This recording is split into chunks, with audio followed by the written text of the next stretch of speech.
이 시간 온 마음을 다해 예배드리는 우리 성도님 모두를 주님의 이름으로 축복합니다. 믿음을 가지고 아멘으로 응답하시기 바랍니다. 평안하십시오. 성령 충만하십시오. 오늘 이 시간의 말씀과 예배를 통하여서 거룩한 교회, 거룩한 성도로 하나님께 기쁨이 되는 여러분 모두가 되기를 간절히 축복합니다. 저는 초등학교 5학년 그 여름에 그 여름 성경학교에 처음 등록하면서 교회를 다니기 시작했습니다. 매 주일 교회 1층에 그 예배실에서 초등부 예배만을 드리다가 어느 날 2층의 대예배실에서 예배를 드리는 순간이 있었어요. 그때 제 눈으로 처음 보는 대예배실은 세상 그 어떠한 공간과도 많이 달랐습니다. 큰 십자가가 정면에 걸려 있었고 그 아래 성경이 정말 멋지게 펼쳐져 있었으며 또 두 개의 초가 강한 빛을 내고 정말 신비롭게 타고 있었어요.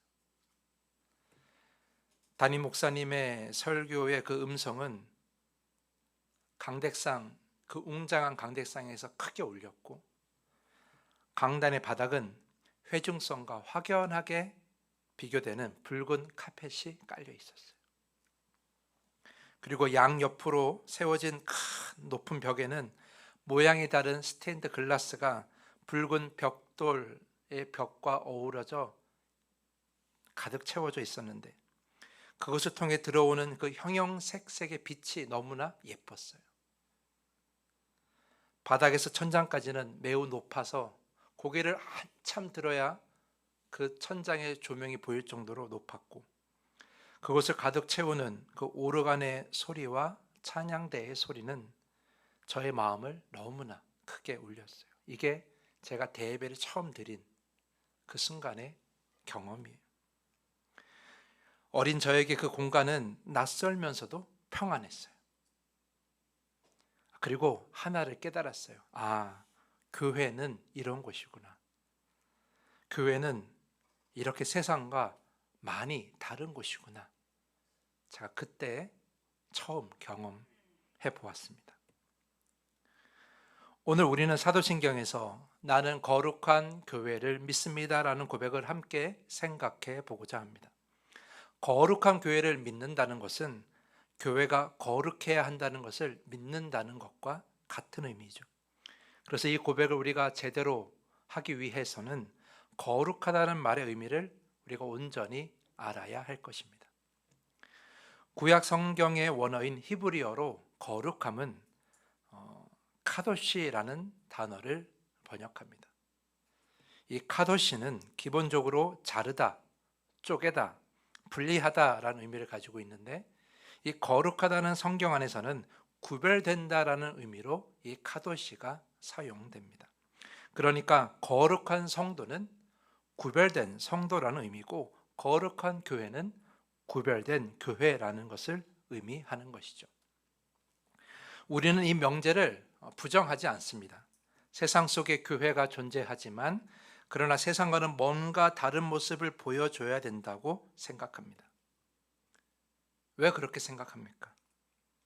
여러 가지 이유가 있겠지만 가장 분명한 이유는 이겁니다. 하나님이 이곳에 계시기 때문입니다. 하나님이 이곳에 계시기 때문에 하나님이 임재하시고 하나님이 이끄시는 교회이기에 교회는 세상과 달라야 되고 구별되어야 된다라고 우리는 생각합니다. 믿음이 없는 사람들조차도 그 부분만큼은 동의합니다. 교회는 세상과 달라야 한다. 그래서 요즘 한국교회가 세상 사람들에게 많은 신뢰를 잃은 것은 어쩌면 이 교회가 세상과 구별되어 있지 않아서 그래서 많은 신뢰를 잃어버렸다라고 저는 생각합니다. 그래서 우리는 이제 이 답을 찾아야 됩니다. 교회가 세상과 구별되어야 되는데 어떻게 구별되어야 하는가? 어떻게 이 거룩한 교회를 세우는가? 우리가 흔히 생각하는 구별됨은 외형적인 부분입니다. 그래서 여러분들이 생각하는 교회의 기본적인 모습이 다 있어요. 요즘은 교회 건축이 다양하게 이루어지고 있지만 그래도 이것만큼은 포기할 수 없다라고 생각하는 부분이 다 있어요. 교회 건물에는 뭐가 있어야 돼요? 십자가가 있어야 된다고 생각하죠. 그 십자가가 더 잘 보여야 된다고 첨탑을 세우고 십자가를 세우는 그런 교회도 참 많습니다. 첨탑이 없더라도 십자가는 잘 보이는 데 있어야 된다고 그런 생각을 갖고 교회는 꼭 십자가가 붙어 있어야 된다 이렇게 말씀하시는 분도 참 많습니다. 거기에 스탠드 글라스나 또는 성화나 현수막 등을 활용해서 이 건물이 그냥 건물이 아니라 하나님이 임재하시는 교회라는 것을 세상에 알리고 싶어 합니다. 이곳이 예배드리는 건물입니다 라고 알리고 싶어 하죠. 그렇게 자꾸 교회의 거룩함을 드러내려고 합니다. 우리 교회도 그렇게 만들어졌어요. 교회 내부는 어떻습니까? 바닥에서부터 천장까지 높이는 높아야 돼요. 그리고 그 정면에는 십자가가 정면에 보여야 되죠. 요즘 강대상 정면에 LED 화면을 많이 설치하는데 그걸 고민하고 계시는 교회가 많이 있어요. 왜냐하면 십자가를 어디에 둘지 몰라서. 그래서 화면을 설치 못하는 교회도 여전히 많습니다. 교회는 장이 져야 된다라고 장의자가 있어야 된다 생각하는 성도들도 여전히 있고요. 이런 개인 의자는 극장 같다고 영화관 같다고 선호하지 않는 성도님들이 여전히 계십니다. 화려한 조명보다는 은은한 조명을 선호하고 드럼이나 다양한 악기가 정면에 보이는 것을 여전히 불편해하는 성도님들이 계십니다. 그런 것들이 거룩함을 방해한다고 생각하는 거죠. 더함교회를 시작하고 나서 제가 건물 정면에 교회 이름과 로고를 LED로 설치했는데 그때 제가 십자가의 그 조명의 색깔도 흰색으로 바꾸었어요. 그 얼마 지나지 않아서 한 성도님이 교회를 찾아오셨는데 교회에 관해서 이것저것 물으시다가 저에게 마지막에 이런 질문을 하시는 거예요. 목사님, 그런데 왜 이 교회는 십자가 조명이 빨간색이 아닌가요? 예수님이 피 흘리신 십자가는 무조건 빨간색이어야 된다고 그게 정답이라고 저에게 자꾸 이야기하시는 거예요. 저는 그 성도님께 십자가는 고난도 의미하지만 부활도 의미하는 겁니다. 그래서 교회 십자가가 빨간색도 있지만 하얀색도 참 많습니다. 교회 색깔의 그 십자가의 정답은 없습니다. 이렇게 말씀을 드렸는데 그 이후로 교회에 오지 않으시더라고요. 그분은 교회 십자가가 빨간 것이 당연하다고 생각하고 그것이 교회의 거룩함을 드러낸다라고 생각하셨던 것 같아요.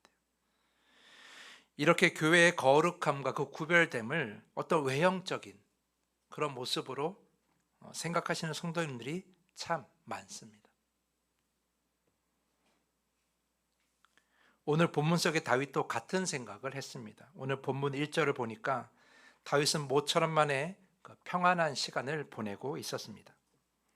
자신을 죽이려는 사울로부터 벗어났고 또 분열되었던 민족을 하나로 만들어 그 하나의 민족의 온전한 왕이 되었고 블레셋, 모압, 암몬, 아람 등과 같은 이방 민족과의 전쟁이 어느 정도 그쳤고 천연 요새인 예루살렘으로 수도를 옮기게 되었고 그리고 그곳에 백향목이라는 고급 건축 자재로 아름다운 왕궁도 지었고 또 언약궤도 그쪽으로 옮겨오는 일, 이 모든 일을 다 이룬 다윗이 모처럼 만에 평안한 시간을 지내고 있을 때 문득 언약궤가 놓여있는 장막을 생각한 거예요.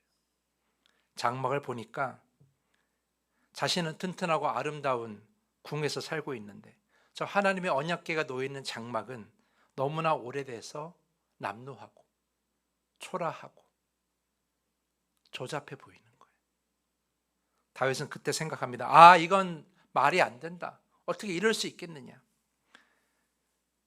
흔들리지 않는 왕권, 튼튼한 왕권을 증명하는 그런 멋지고 아름다운 궁전이 서 있었던 것처럼 거룩한 하나님과 어울리는 그런 웅장하고 아름다운 성전을 내가 지어야 되겠다. 그 생각을 하게 된 거예요. 그래서 다윗은 나단을 불러서, 나단 선지자를 불러서 자신의 생각을 전합니다. 그러니까 나단 선지자 또한 그걸 너무나 좋아하는 거예요. 하나님이 함께 계시니 왕의 뜻대로 하십시오. 이미 하나님의 뜻이라고 생각한 거죠. 너무 좋아한 거예요. 성전 짓는 거 너무 좋은 생각입니다. 하나님의 성전을 짓겠다는데 누가 그것을 싫어하겠습니까? 그런데 오늘 본문은 전혀 다른 이야기를 우리에게 전하고 있어요. 5절에서 7절 말씀 보면 하나님께서 나단을 통해 이렇게 말씀하시죠. 가서 내 종 다윗에게 말하기를 여호와께서 이와 같이 말씀하시되 내가 나를 위하여 내가 살 집을 건축하겠느냐. 내가 이스라엘 자손을 애굽에서 인도하여 내던 날부터 오늘까지 집에 살지 아니하고 장막과 성막 안에서 다녔나니 이스라엘 자손과 더불어 다니는 모든 곳에서 내가 내 백성 이스라엘을 먹이라고 명령한 그 이스라엘 어느 지파들 가운데 하나에게 내가 말하기를 너희가 어찌하여 나를 위하여 백향명 집을 건축하지 아니하였느냐고 말하였느냐 이렇게 전하세요. 이 말씀을 자세히 보면 먼저 5절에 하나님은 다윗에게 반문하세요. 물어보세요. 네가 나를 위하여 내가 살 집을 건축할 거냐? 이렇게 물으세요. 여기서 내가 살 집이라는 그 말은 그러니까 하나님이 머무시는, 내가 머물 수 있는 그런 건물을 짓겠느냐라고 이렇게 물으시는 거예요. 다윗은 그렇게 생각했어요. 언약궤가 있는 저 장막에 하나님이 임재하시니 그러니 당연히 하나님이 머무시는 그 건물이 필요하다고 생각한 거예요. 그래서 그 건물이 정말 하나님에 어울리게 웅장하고 아름다워야 된다고 생각한 거죠.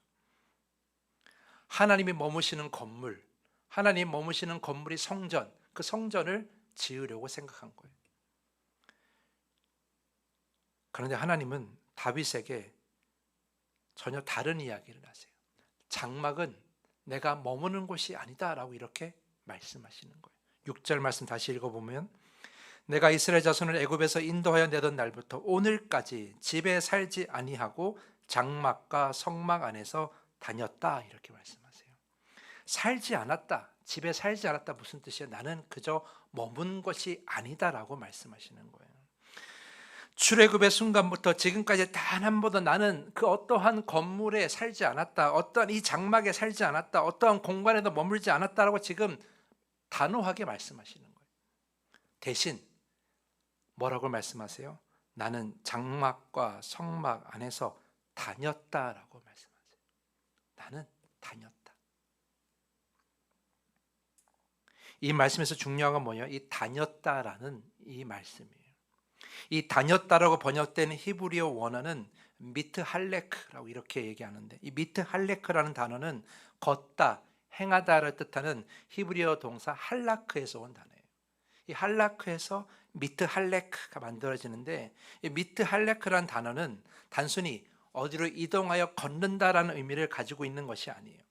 단순히 걷는다는 의미가 아니라 스스로 결단하고 스스로의 능력과 힘으로 쉼 없이 다니며 끊임없이 다니며 일하는 것을 의미하는 단어예요.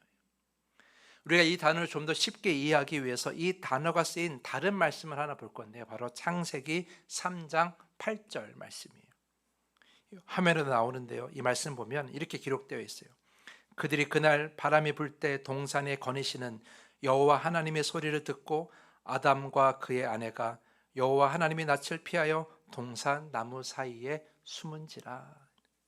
이 말씀이 무엇입니까? 남자와 여자가 먹지 말라는 선악과를 먹고 죄를 범한 후에 숨어 있었어요. 그 숨어 있었을 때 에덴 동산을 거니시는 하나님의 소리를 들었다라고 기록하고 있는 말씀이에요.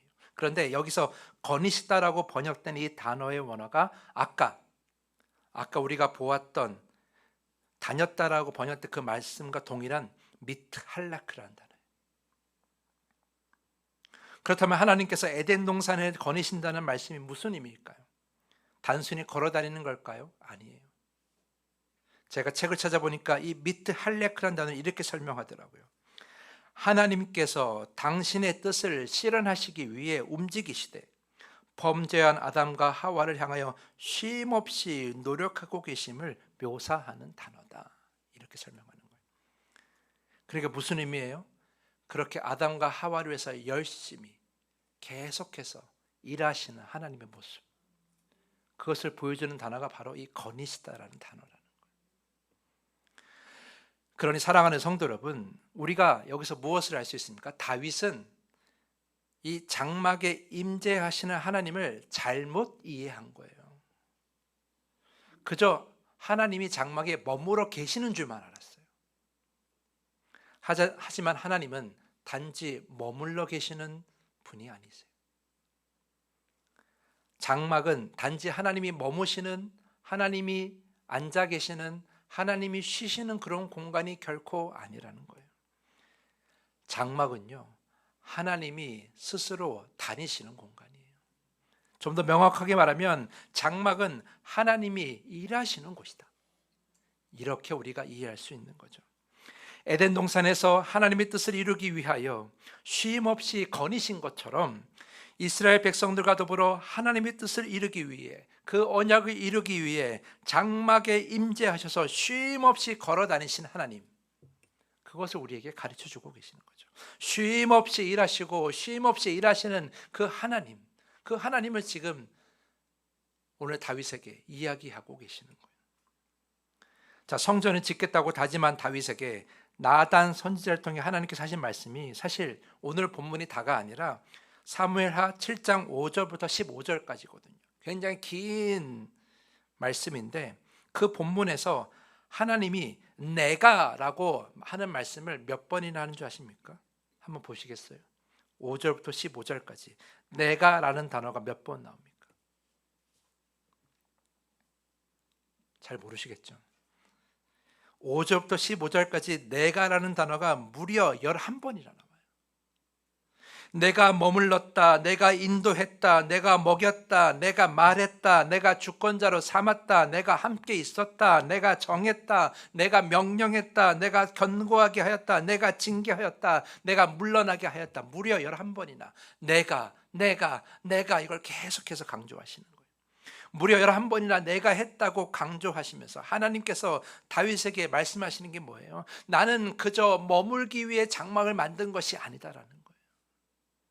장막은 내가 그저 머물고 쉬기 위한, 너희가 함께하기 위한 그런 공간이 아니라는 거예요. 장막은 뭐예요? 바로 내가 이렇게 일하는 곳이라는 거예요. 하나님께서 일하시는 곳이 장막이라는 거예요. 그러니까 하나님은 지금 이 내가라는 말을 11번이나 반복하면서 다윗에게 뭘 요구하세요? 이 장막에 대한 생각을 바꾸길 원하시는 거예요. 성전은 내가 그냥 머무는 곳이 아니야. 성전은 내가 그냥 일하는 곳이 아니야. 성전은 내가 내 뜻을 가지고 내가 일을 하며 내가 계속해서 너희를 이끄는 곳이야. 그렇게 말씀하시는 거예요.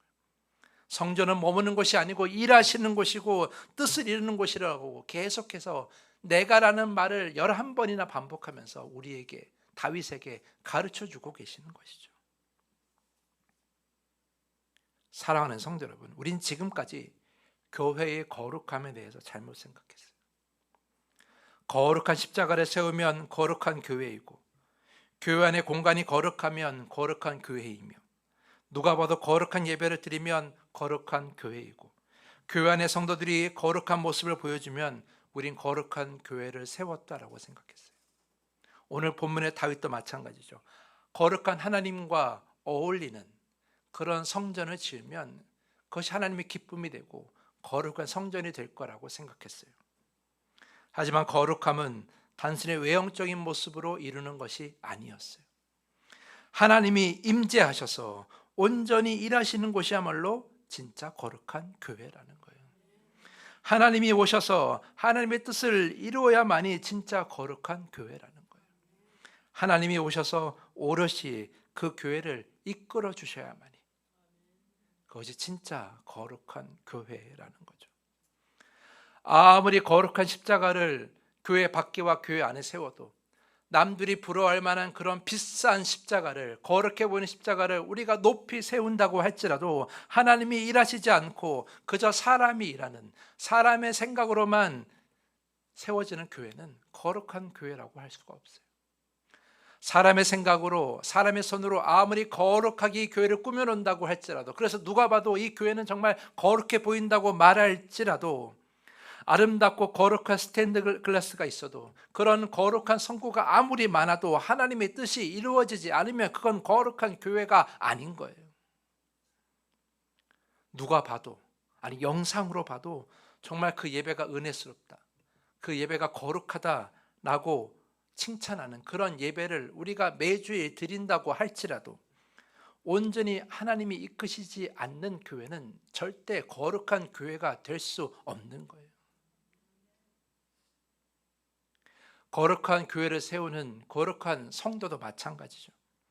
누가 봐도 인정할 만한 거룩한 모습으로 예배드리고, 거룩한 모습으로 찬양하고, 거룩한 모습으로 기도하고, 누가 봐도 칭찬할 만한 거룩한 헌신의 모습을 보인다고 할지라도 하나님의 뜻이 아닌 내 뜻을 이루는 삶을 살아가고 있다면 그건 결국 거룩한 성도라고 할 수가 없는 거예요. 겉모습이 아무리 거룩해도 하나님의 뜻이 이루어지지 않는 삶은 결코 거룩하다고 할 수가 없는 것이죠. 거룩은 구별되는 것이라고 말씀드렸잖아요. 이제 우리가 이 구별됨의 온전한 의미를 알게 된 거예요. 구별됨이라는 것은 그저 외형적으로 거룩해 보이는 것이 아니에요. 내가 거룩해야지 하고 다짐하고 겉모습을 바꾸는 것이 구별됨이 아니라는 거예요. 우리가 구별되어야 될 것이 무엇입니까? 바로 이 교회를, 나의 인생을 누가 이끄는가, 그것이 구별되어야 하는 거예요. 하나님께서 이 교회를 두고 이 교회는 내가 이끄는 교회다라고 말씀하실 때 그건 진짜 거룩한 교회예요. 하나님이 여러분의 인생을 두고 이 인생이야말로 내가 이끄는 인생이다라고 말해 주실 때야말로 진짜 거룩한 성도이고 거룩한 삶인 것이죠. 이것이 진짜 거룩이고 이것이 진짜 구별됨이라는 거예요. 목사님, 그러면 거룩한 교회, 거룩한 성도는 힘들고 어려운 길 아닙니까? 내가 아닌 하나님이 일하시고 이끄시는 교회가 되기 위해선, 그런 삶이 되기 위해서는 내가 많은 것을 포기하고 내려놓아야 되는 거 아닙니까? 정말 어려운 거 아닙니까? 이렇게 물으실 수 있어요. 물론 그렇습니다. 그래야 합니다. 하지만 그것이 전부가 아닙니다. 오늘 읽지 않았지만 성전을 짓겠다고 다짐한 다윗에게 하나님은 이렇게 약속하세요. 11절 말씀 찾아보시면 11절 마지막 후반절에 하나님은 다윗에게 이렇게 약속하십니다. 여호와가 또 내게 이르노니 여호와가 너를 위하여 집을 지으리라. 놀라운 말씀이에요. 다윗은 하나님을 위해 집을 짓겠다고 다짐했는데 오히려 하나님은 다윗에게 내가 너를 위해서 집을 지어주겠다 라고 약속하시는 거예요. 사랑하는 성도 여러분, 이것이 교회에서 일하시고 여러분의 삶 속에서 일하시는 하나님의 분명한 목적이에요. 집을 지어주시기 원하신다는 것. 다윗을 위해 집을 지으신다는 의미는 이스라엘의 왕으로서 그 다윗의 가문을 견고하게 하시겠다는 의미를 가지고 있거든요. 여기서 기억해야 될 건 뭐예요? 하나님의 그 일하심이 일회적이지 않다라는 거예요. 하나님의 일하심은 결코 일회적이지 않아요. 하나님의 일하심은 지금뿐만 아니라 더 먼 미래까지 아우르시는 그런 완전한 일하심이에요. 이것은 우리의 삶에도 똑같이 적용됩니다. 순간의 기쁨, 순간의 평안, 순간의 행복을 위해 일하시는 것이 아니라 그 믿음 안에서 나도 누리고 나와 함께 사는 가족도 누리고 앞으로 태어날 자손들도 누릴 수 있는 축복을 이미 계획하고 일하시고 계신다는 거예요. 지금 나의 어려움만을 해결해 주신다는 것이 아니라 그 일하시는 하나님으로 인해서 나의 삶이 앞으로도 영원히 온전할 수 있다는 걸 우리가 기대할 수 있다는 거예요.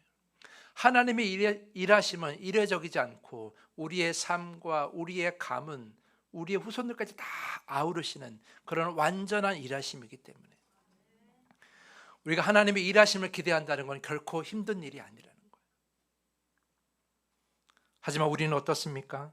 우리는 바로 앞에 닥친 일도 해결할 수 없는 그런 연약한 존재예요. 순간의 슬픔과 절망, 상처를 해결하기엔 더욱 어려워하는 우리 아닙니까? 더 절망적인 건 무엇입니까? 우리가 닥치는 걸 해결하지 못하면서도 그 다음에 닥칠 일도 알지 못한다는 거예요. 우리는 스스로 미래를 대비하고 준비한다고 수많은 계획을 세우지만 사실 현실적으로는 미래를 위해서 할 수 있는 건 아무것도 없어요. 우리는 우리 스스로 이 믿음의 집을 지을 수가 없는 존재. 그런데 하나님 뭐라고 약속하세요? 내가 너의 집을 지어주겠다. 약속하시잖아요. 하나님이 일하시는 목적, 이 교회를 위해 일하시고 여러분의 인생을 위해 일하시는 목적이 뭐예요? 여러분의 그 믿음의 집을 지어주겠다. 여러분만 누리는 은혜가 아니라 여러분의 가족, 여러분의 후손들, 앞으로 여러분이 살아갈 그 모든 시간을 온전하게 살아낼 수 있는 그 믿음의 축복을 지금 하나님은 그것을 위해서 일하고 계신다고 오늘 우리에게 약속하시는 겁니다. 그런 의미에서 하나님의 일하심은 축복입니다. 지금의 내가 아닌 나의 인생 전체를 관통하시는 그 계획이 하나님의 그 일하심과 함께하기에 앞으로도 영원히 어떤 상황에서든지 우리는 하나님의 일하심을 우리는 바라는 것이 너무나 중요한 거예요. 하나님 우리에게 이렇게 말씀하십니다. 앞으로도 영원히 내가 너와 함께하겠다. 내가 너를 인도하겠다. 내가 먹이겠다. 내가 힘을 주겠다. 내가 위로하겠다. 내가 축복하겠다. 그저 오늘만 말씀하시는 것이 아니라 앞으로도 영원히 말씀하시겠다고 약속하시는 거잖아요. 하나님 오늘 이 말씀을 통해서 우리에게 또한 이 더함교회에게 이렇게 약속하시는 거예요. 그러므로 하나님이 일하시는 교회, 하나님이 일하시는 우리의 삶은 참으로 복됩니다. 거룩한 교회, 거룩한 삶은 참으로 복된 겁니다. 그러니 여러분, 외형적인 거룩함에 만족하지 마십시오. 지금 내가 외형적으로 거룩해 보인다는 소리를 듣는다고 해서 내가 구원을 다 이루었다고 생각하지 마십시오. 그것은 결코 우리의 거룩함을 증명하지 않습니다. 진짜 우리의 거룩함을 증명하는 것은 바로 하나님의 일하심이 우리 가운데 있느냐, 하나님의 일하심이 이 교회 가운데 있느냐에 달려 있습니다. 그러므로 여러분, 참으로 하나님이 임재하시고 하나님이 우리 교회 가운데 또는 우리 인생 가운데 걸어 다니시며 하나님의 뜻이 이루어지기를 지금부터 기도하십시오. 그렇게 거룩함을 이루게 해달라고 기도하십시오. 그것은 참된 거룩함이고 참된 구별됨입니다. 세상은 한치 앞을 모르고 살아가지만 우리는 영생을 보고 살 수 있어요. 거룩한 인생이라면 가능한 거예요. 하나님이 일하시기 때문에. 그렇게 하나님의 일하심 안에서 영생을 보고 영생을 소망하며 살며 참되게 구별되고 참된 축복을 받는 참된 거룩한 여러분 모두가 되기를 간절히 축복하면서 오늘 말씀을 마치겠습니다. 이제 말씀을 정리합니다. 오늘 우리는 거룩한 교회에 대해 다시 정의하게 되었습니다. 거룩한 십자가와 성구가 있어야 거룩한 교회가 아니라 인터넷으로 보아도 거룩한 예배를 드려야 거룩한 교회가 아니라 거룩해 보이는 성도들로 가득해야 거룩한 교회가 아니라 하나님이 친히 임재하시고 친히 이끄시고 하나님의 뜻을 이루시는 교회가 진짜 거룩한 교회라는 것을 오늘 우리는 배웠습니다. 사도신경을 통해 나는 거룩한 교회를 믿습니다라고 고백하는 우리는 하나님이 친히 거룩한 교회를 이루시기 위해 나의 뜻을 앞세우지 말라라고 말씀하십니다. 내가 뭔가 하려는 허영심도 버리라고 말씀하십니다. 교회에 대해 나만큼 아는 사람도 없다라는 교만도 버리라고 말씀하십니다. 이제 우리가 해야 될 것은 기도입니다. 주님 앞에 나아가 겸손히 이렇게 기도하기를 원합니다. 주님이 교회 위에 임재하셔서 거닐어 주시옵소서. 주님 이끌어 주시고 일하여 주시옵소서. 하나님의 뜻을 이루어 주시옵소서. 그 뜻을 이루는 데 연약한 저의 믿음을 사용하여 주시옵소서. 외형적인 거룩만을 찾는 교회가 되지 않게 하시고 하나님이 일하시는, 그렇게 하나님이 거니시는 거룩한 교회를 이루게 하여 주시옵소서. 거룩한 교회를 이루는데 방해가 되지 않는 성도가 되게 하여 주시고 우리 또한 거룩한 성도가 되게 하여 주시옵소서. 이 시간에 말씀을 생각하며 다짐의 기도를 주님께